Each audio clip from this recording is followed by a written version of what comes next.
niliumizwa kimawazo na kiuchumi, askofu kanishauri na kuniombea. Mungu alinifanyia urejesho, pesa zangu zikaongezeka maradufu. Nimepata rafiki mwaminifu, rafiki wa kweli, sio kama mwanadamu. Nimepata rafiki mwaminifu, rafiki wa kweli, Yesu pekee. Nilikuwa na mke wangu tulioana naye kanisani, aliniahidi kwamba kifo pekee ndicho kitatutenganisha naye. Wakati mmoja nilikuwa mgonjwa kiasi kwamba sikuweza kujimudu, hata chakula sikuweza tafuta.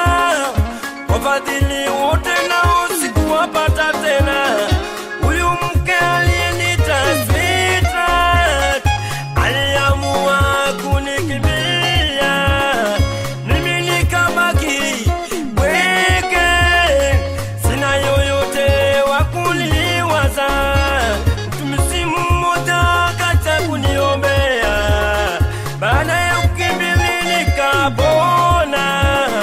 Mke wangu aliposikia nimepona, alirudi mbio sana kwenye ndoa. Nimepata rafiki mwaminifu,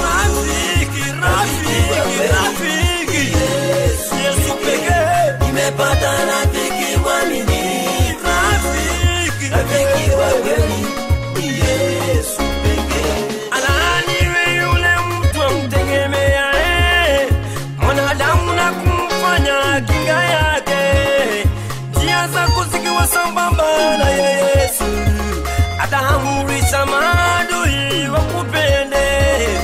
Baba na mama waweza kukuacha, lakini Yesu hawezi kukuacha. Ndugu na dada waweza kukuacha, lakini Yesu hawezi kukuacha. Marafiki wote waweza kukuacha, lakini Yesu hawezi kukuacha. Wakati unamkubali na kumkiri, yuko nawe hadi mwisho wa dahari.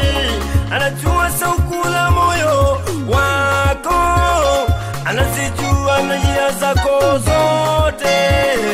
Utafute ufalme wa mbinguni na mengine yote utazidishiwa. Nasema nimepata rafiki mwaminifu, rafiki wa kweli, Yesu.